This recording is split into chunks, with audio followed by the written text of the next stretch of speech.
Let's get right into this tutorial.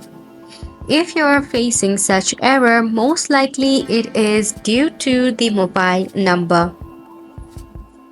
Now to fix it, firstly check that if you have entered the correct mobile number of your device and the country code. Also, if you use a VPN, make sure to disable your VPN ASAP, as this might be a major reason why you are facing such error.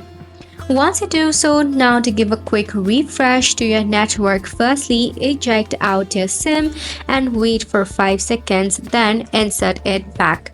After a quick refresh, what you can also do is turn on your airplane mode for a couple of seconds. After that, you can turn it back off. With a quick refresh of your network, your error of still trying to verify will be solved. Or now to solve the in-app glitch, press and hold onto the Messages application and head to App Info. From here, click on Force Stop and OK. Then head to Storage and Cache and tap on Clear Cache. That's it for the video as well. Make sure to hit the like button and subscribe for more helpful tutorials.